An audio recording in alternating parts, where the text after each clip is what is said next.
Hey, what's up everybody? It's the last day of 2021, so let's make the most of it. Let's dive right into your questions for another session of Fiverr Talks. Today we're talking about getting deranked because of private reviews. We're talking about outsourcing your work, and we're talking about adding icons to your gig images. All this and more in today's video.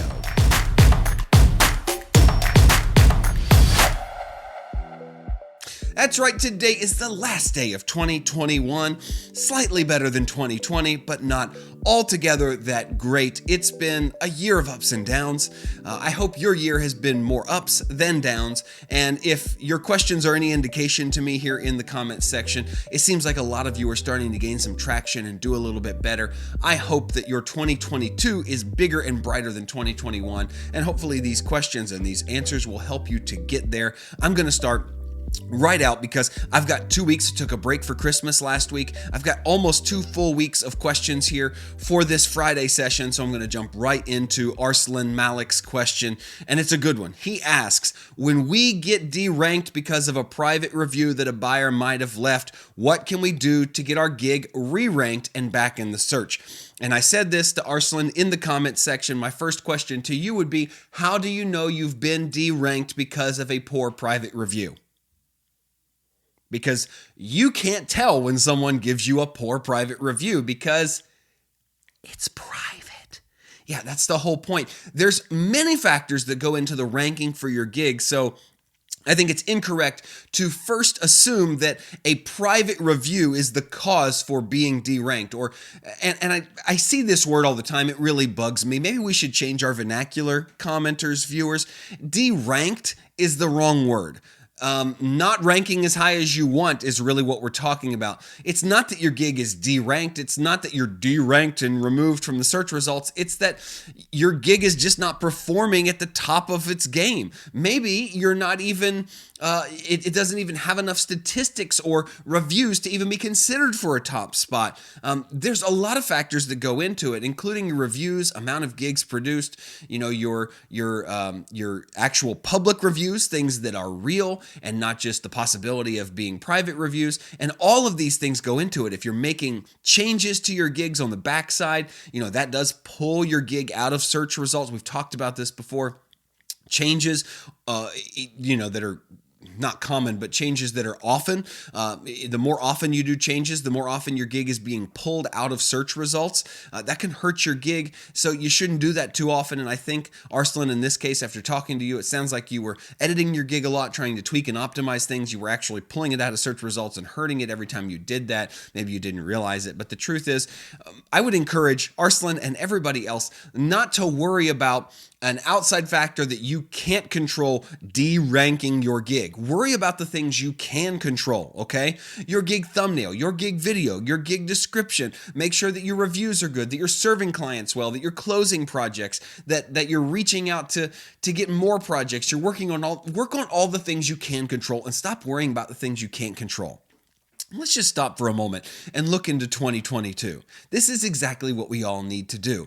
Have optimism and hope in our hearts as we look into the next year and think, this year is going to be better. It's going to be a good one. Why? Because we're going to worry about the things we can control and not about the things we can't control. So that's exactly what I would say. Don't worry about whether a private review is doing something to your gigs that you can't see. Worry about what you can see, what you can do, and what you can control. And I think you'll be happier, healthier, and better off on Fiverr as a whole. But thank you very much for your question.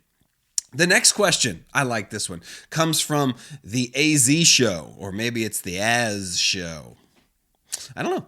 You tell me, the AZ show. His question, or her question, don't know, is, do you think outsourcing is a good thing to do on Fiverr when you have a lot of orders?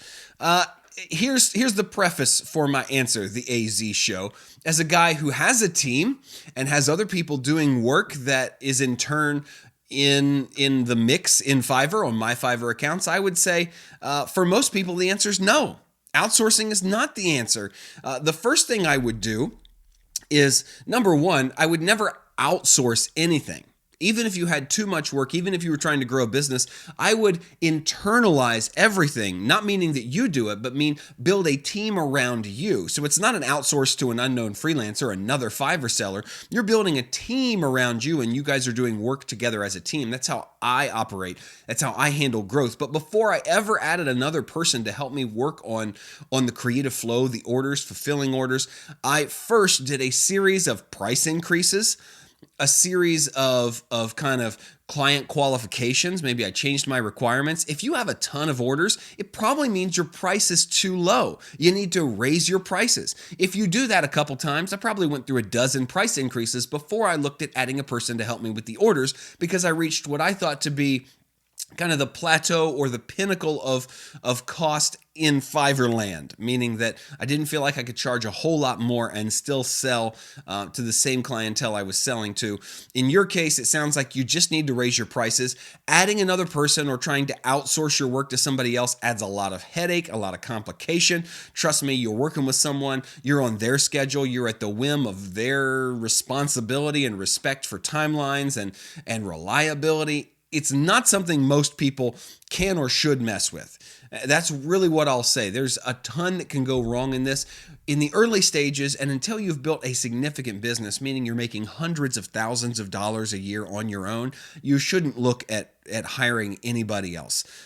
Do it just on your own. You're much better off as a single freelancer managing only yourself. Outsourcing until you get to a certain level is just a pain in the butt that you don't need, and it will likely lead to some negative impacts on your business if done poorly, improperly, or too early. Hope that helps. Next question, Carlos from Modern Excel Sheets. Sounds exciting. I like spreadsheets. Says or asks, can I add an icon on my Fiverr Gig image showing that I've taken a skills test? If I score in the top 10th percentile, for example, I can add that to my image as well. Thanks in advance for your answer. Well, Carlos, thanks in advance for your question. The answer that I have for you is probably not. I wouldn't do this. In fact, Fiverr has gone on a tirade of sorts over the last 2 to 3 years at getting sellers to remove any kind of icon or image or mention of any kind of rank or status or notoriety, things that could possibly change. Now, I know the skills tests, the results of skills tests won't really change, so maybe they'll view that differently, but you're not allowed to put things like 5-star rating, top rated seller, level 2 seller. You can't do that stuff because that could change. You could get deranked, your ratings could go down. They won't let you put that stuff in your gig image or your gig video or even in your gig description. Skills tests may be thought of a little differently since it's already done and over, and you could say, hey, look, I'm in the top 10 percentile. But if you want my honest opinion, I don't think that's going to help you get any more clients. What kind of skill tests are you thinking about? Maybe you mentioned a language test, something like that. It's good for people to see those things.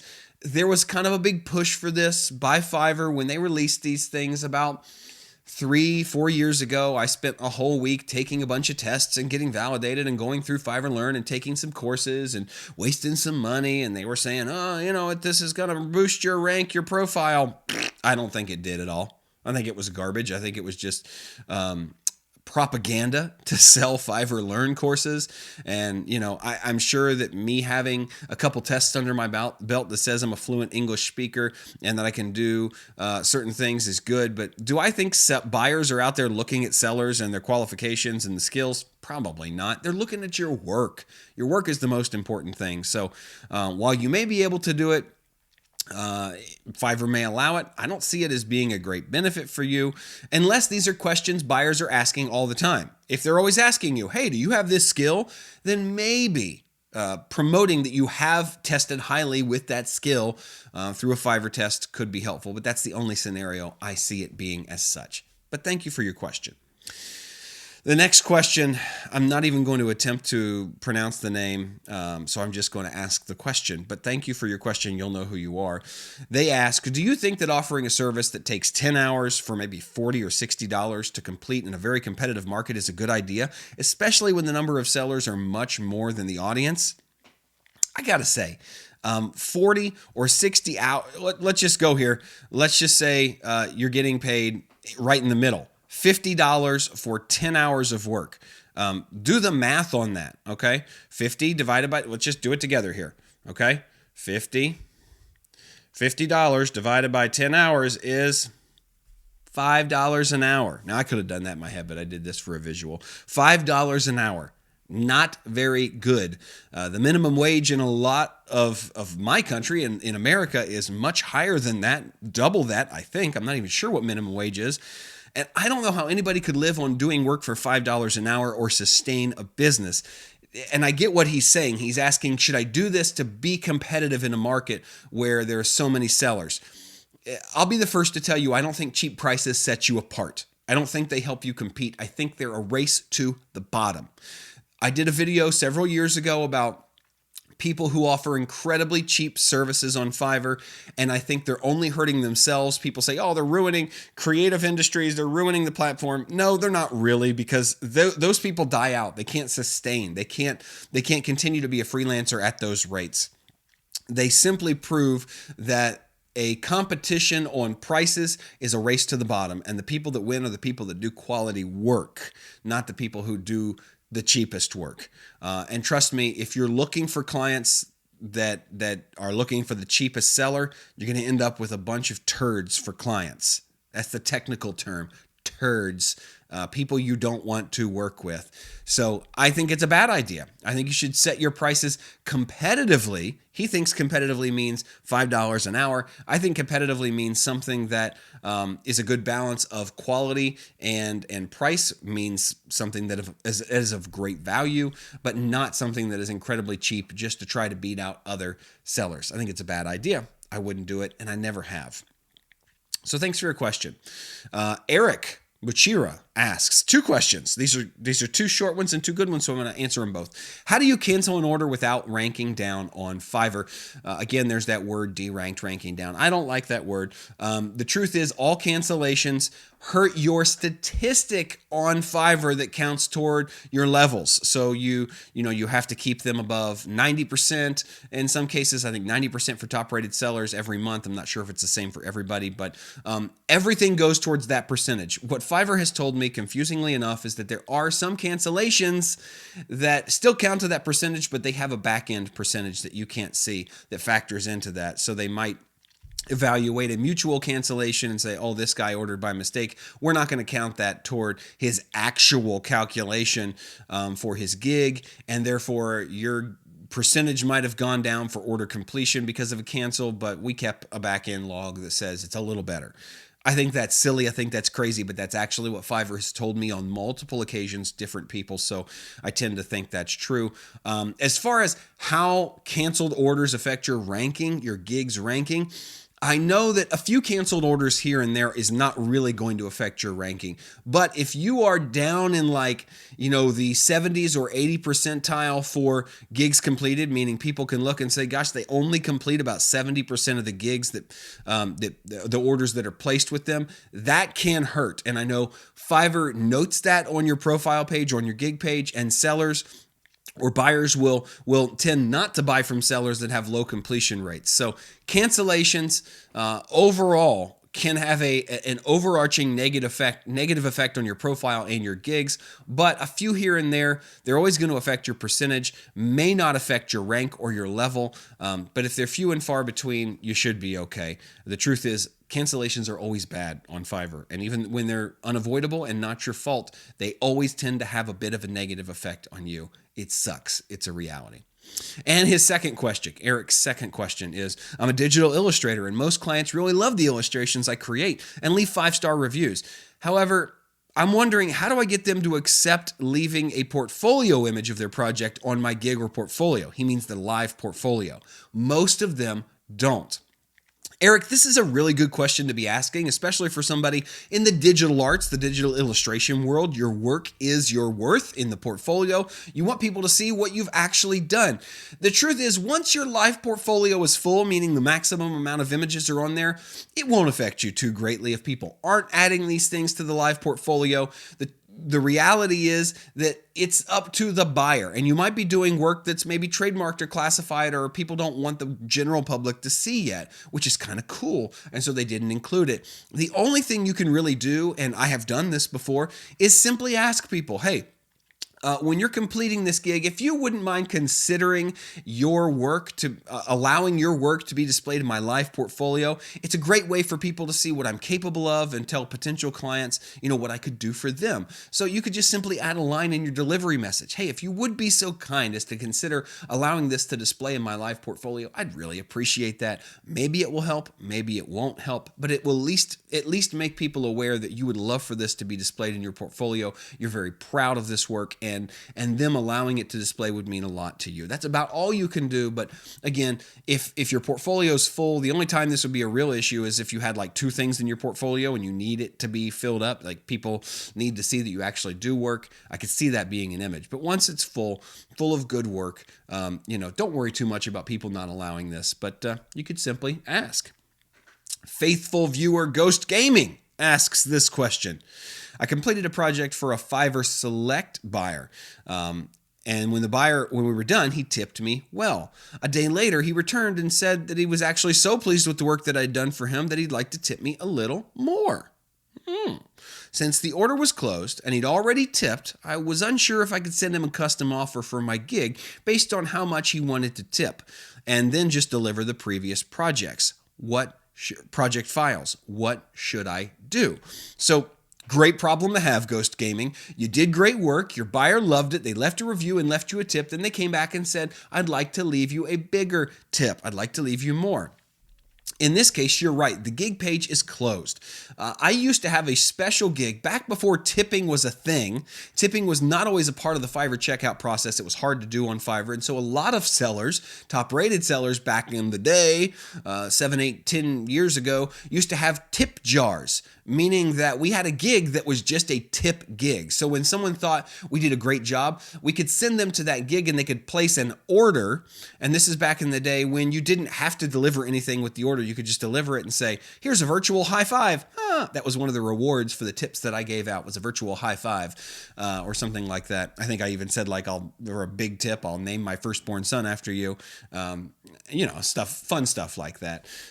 Changing people's lives and all that stuff. But you could essentially do that very same thing with any gig. You could, as you had suggested, send him, say, how much would you like the tip? Send him a custom offer through that gig and then just deliver the work that you had already completed for that tip, meaning deliver the files again in that. As long as the delivery is not empty, Fiverr is not going to come and go, wait, you already delivered this and this needs to be a new order. No, they just want to see that something was delivered, that money was exchanged for goods and services, and a tip is a good example of something that people would exchange for work already done. So Fiverr's not going to balk at that. That's what I would do. Hopefully that's what you did. And hopefully you got that extra tip because it sounds like you deserved it.